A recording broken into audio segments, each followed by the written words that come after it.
그녀는 아무 말도 하지 않았습니다. 그녀는 늘 거기 있었지만 아무도 보지 않았다. 그녀는 늘 그 자리에 있었습니다. 아침 식탁에도 저녁 거실에도 가족 사진 속에도 항상 함께 있었죠. 하지만 이상하게도 아무도 그녀를 제대로 보지 않았습니다. 말이 없다는 이유로, 조용하다는 이유로, 참는 게 익숙하다는 이유로 그녀는 언제부터인가 없는 사람처럼 취급받았습니다. 남편은 말했습니다. 당신은 원래 그런 사람이잖아. 자식들은 말했습니다. 엄마는 말 안 해도 괜찮은 사람이야. 그 말 속에는 위로도 존중도 없었습니다. 그저 편리함만 있었습니다.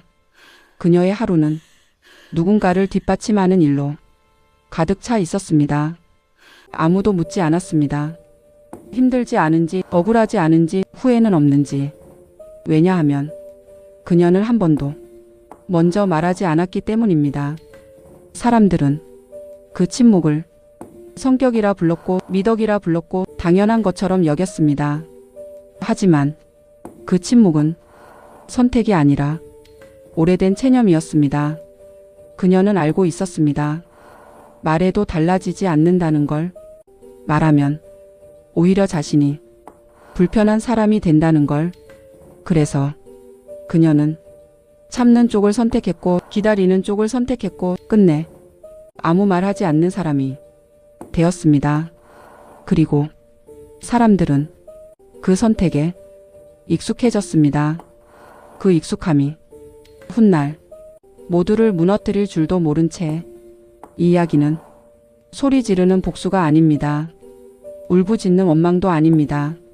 한 여자가 평생 꺼내지 않았던 말을 가장 늦은 순간에 가장 정확하게 꺼내는 이야기입니다. 그 진실은 살아있을 때가 아니라 그녀의 장례식 날 비로소 세상 밖으로 나옵니다. 그리고 그날 모두는 알게 됩니다. 그녀가 약했던 것이 아니라 참고 있었을 뿐이었다는 걸. 존재는 있었지만 존중은 없었다. 그녀의 결혼 생활은 처음부터 불행하지는 않았습니다. 남편은 성실했고 가정은 겉으로 보기엔 문제없어 보였습니다. 하지만 시간이 지나면서 한 가지가 조용히 사라지기 시작했습니다. 그녀의 자리였습니다. 남편은 중요한 결정을 늘 혼자 내렸고 그 결과만 그녀에게 통보했습니다. 이미 결정했어. 이게 제일 나아. 그 말 뒤에는 항상 같은 전제가 붙어 있었습니다. 너는 상관없을 거라는 전제. 자식들이 자라면서 그 분위기는 더 분명해졌습니다. 아이들 앞에서 그녀의 말은 자주 끊겼고 의견은 웃음으로 넘겨졌습니다. 엄마는 그런 거 몰라도 돼. 엄마는 집만 잘 보면 되잖아. 그 말들은 아기가 있어서가 아니라 너무 익숙해서 아무렇지 않게 나왔습니다. 하지만 그 익숙함이야말로 가장 잔인한 무시였습니다. 그녀는 대꾸하지 않았습니다.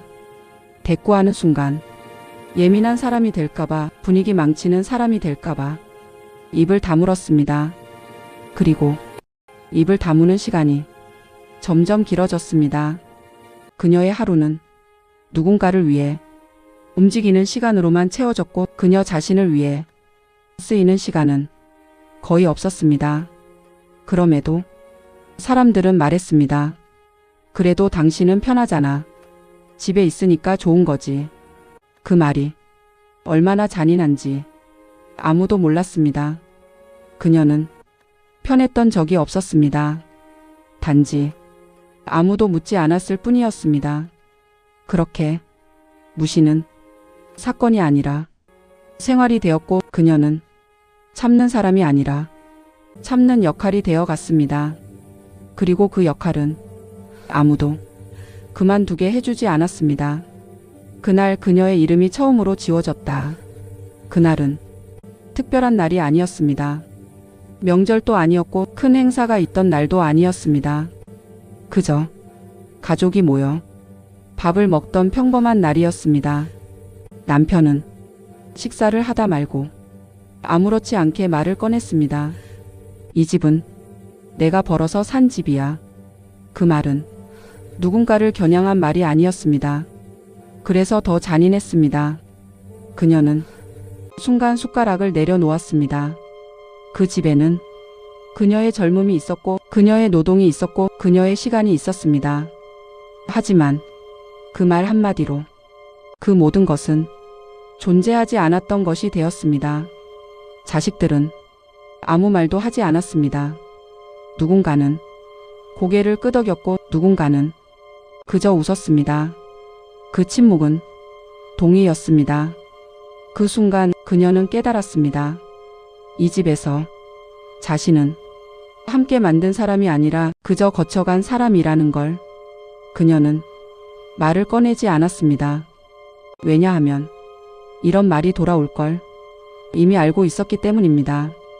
왜 이제 와서 그래? 괜히 분위기 망치지 마. 그 말들은 그녀를 한 번 더 작게 만들 것이 분명했습니다. 그날 밤 모두 잠든 뒤 그녀는 혼자 부엌에 앉아 있었습니다. 불 꺼진 거실 너머로 가족 사진이 보였습니다. 그 사진 속에서 그녀는 웃고 있었습니다. 하지만 그 미소가 누구를 위한 것이었는지는 이제 분명해졌습니다. 그날 그녀는 처음으로 마음속에서 이렇게 말했습니다. 나는 이 집에서 아무것도 아니구나. 그리고 그 깨달음은 슬픔이 아니라 단절이었습니다. 그날 이후 그녀의 마음은 다시 돌아오지 않았습니다. 그녀는 말하지 않는 쪽을 선택했다. 그날 이후 그녀는 달라졌습니다. 아니요, 겉으로는 아무것도 달라지지 않았습니다. 여전히 아침에 밥을 했고 집을 정리했고 필요한 말에는 고개를 끄덕였습니다. 하지만 한 가지가 분명히 달라졌습니다. 기대하지 않았다는 것. 그녀는 더 이상 인정받기를 바라지 않았고 이해받기를 기다리지도 않았습니다. 그 마음이 사라지자 이상하게도 세상은 조금 더 또렷해 보였습니다. 그녀는 자신의 시간을 조용히 돌아보기 시작했습니다.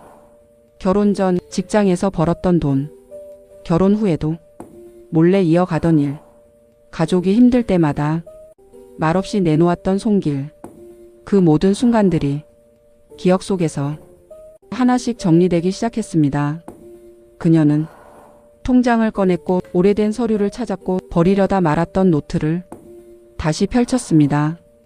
그리고 적기 시작했습니다. 누구를 탓하기 위한 기록이 아니라 지워진 자신을 다시 불러오기 위한 기록이었습니다. 그녀는 알고 있었습니다. 말로 하는 항변은 언젠가 묻히지만 기록으로 남은 진실은 끝까지 남는다는 걸. 그래서 그녀는 더 조용해졌고 더 차분해졌습니다. 사람들은 그 변화를 눈치채지 못했습니다. 요즘은 더 편해 보이네. 이제 마음 내려놓은 것 같아. 그 말들은 절반만 맞았습니다. 그녀는 마음을 내려놓은 게 아니라 싸움을 내려놓은 것이었기 때문입니다. 그리고 싸우지 않기로 한 대신 다른 선택을 했습니다. 말하지 않고 설명하지 않고 다투지 않고 가장 늦은 순간에 가장 정확한 방식으로 자신의 이야기를 꺼내기로. 그 선택이 훗날 장례식 날 모든 사람의 말을 멈추게 할 거라는 걸. 그때는 아무도 몰랐습니다. 그녀는 아무 말 없이 떠났다. 그녀의 죽음은 갑작스럽지 않았습니다. 오래 알지도 않았고 큰 소동도 없었습니다. 그날도 늘 그랬듯 아침을 준비했고 남편의 식탁을 정리했고 아무 말 없이 하루를 시작했습니다. 그리고 그날의 끝에서 조용히 쓰러졌습니다. 병원에 도착했을 때 의사는 고개를 저었습니다. 이미 늦었습니다. 남편은 한동안 말을 잃었고 자식들은 급히 모여들었습니다. 하지만 이상하게도 아무도 그녀의 얼굴을 오래 바라보지 못했습니다. 슬픔보다 먼저 찾아온 건 어색함이었습니다. 그동안 고생 많으셨어. 이제 편히 쉬시겠지. 그 말들은 위로처럼 들렸지만 어딘가 서둘러 정리하려는 말 같았습니다. 장례 준비는 빠르게 진행됐습니다. 그녀가 어떤 삶을 살았는지, 무엇을 참고 견뎠는지 묻는 사람은 없었습니다. 모두가 이제 끝난 일처럼 움직였습니다. 관 속에 누운 그녀는 평생 그랬던 것처럼 조용해 보였습니다. 하지만 그 침묵은 더 이상 참는 침묵이 아니었습니다. 그녀는 할 말을 이미 남겨두었기 때문입니다. 장례식장 한켠 아무도 신경 쓰지 않은 자리에서 봉투 하나가 차분히 놓여 있었습니다. 겉에는 그녀의 글씨로 짧게 적혀 있었습니다. 장례가 끝난 뒤 읽어주세요. 그 봉투가 무엇을 의미하는지 아직 아무도 몰랐습니다. 그저 모두는 생각했습니다. 이제 정말 끝났구나. 하지만 그녀의 이야기는 이제야 시작되고 있었습니다. 침묵은 그날 기록으로 말을 했다. 장례식 마지막 날이었습니다. 사람들은 하나둘 식장을 떠날 준비를 하고 있었습니다. 형식적인 인사, 형식적인 위로. 고생 많으셨습니다. 이제 마음 추스르세요. 그 말들 사이에서 그녀의 이름은 끝내 크게 불리지 않았습니다.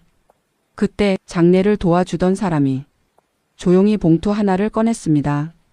고인이 남기신 겁니다. 봉투는 놀라울 만큼 얇았습니다. 하지만 그 무게는 이상하게도 가볍지 않았습니다. 남편이 망설이다가 봉투를 열었습니다.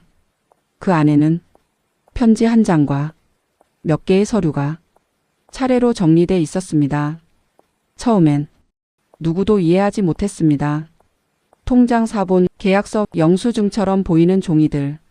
하지만 한 장 또 한 장 넘길수록 식장 안의 공기는 점점 무거워졌습니다. 그 서류들은 그녀가 평생 말없이 감당해온 시간의 증거였습니다. 결혼 전부터 벌어온 돈, 남편의 사업 실패를 대신 갚은 기록, 시댁과 자식들을 위해 내놓았던 돈의 흔적. 그 모든 기록 옆에는 짧은 메모가 적혀 있었습니다. 그날도 아무 말 하지 않았다. 남편의 손이 떨리기 시작했습니다. 그제야 그는 처음으로 아내의 삶을 숫자로 보게 됐습니다. 마지막으로 편지가 읽혔습니다. 나는 참는 법을 배웠고 말하지 않는 법에 익숙해졌다.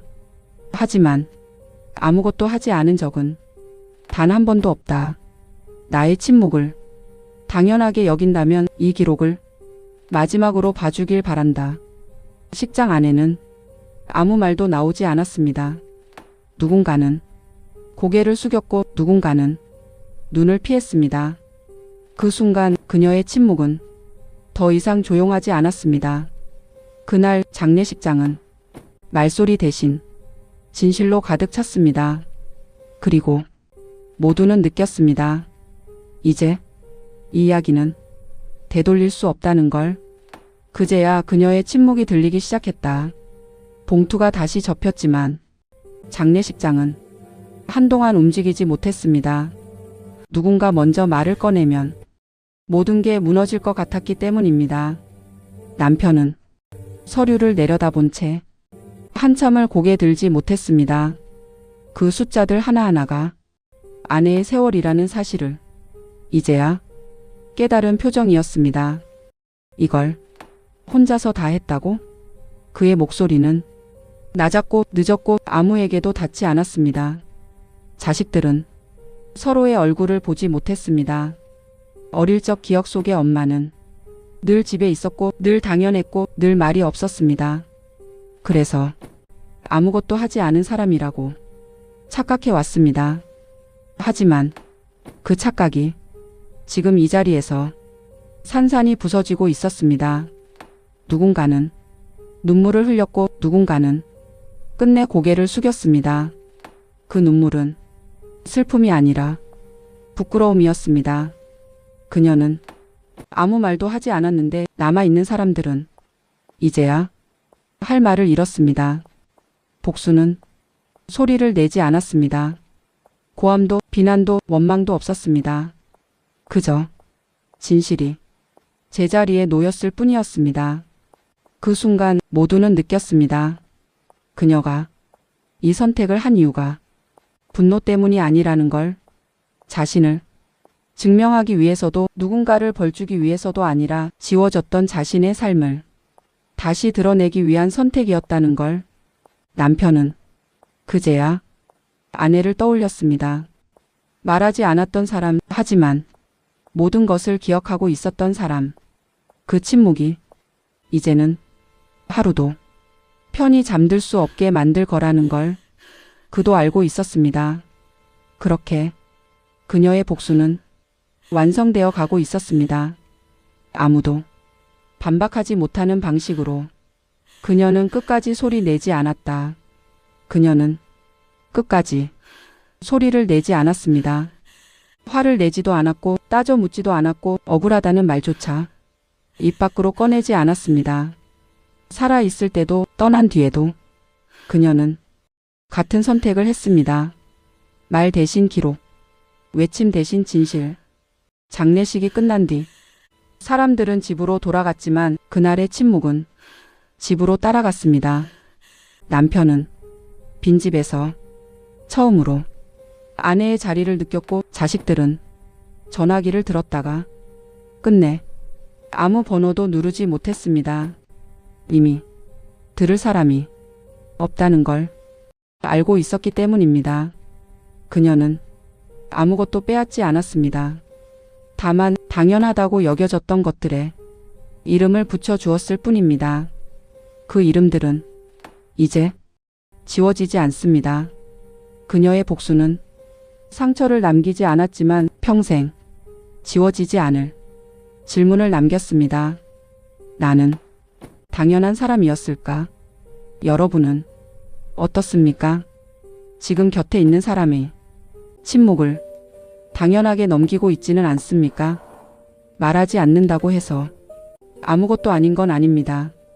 어쩌면 가장 많은 이야기를 품고 있는 사람일지도 모릅니다. 이 이야기는 복수로 끝나지만 여러분에게는 아직 선택이 남아 있습니다. 오늘 이 영상을 끄기 전에 한 사람의 이름을 떠올려 보십시오. 그리고 그 이름을 지금 불러주십시오.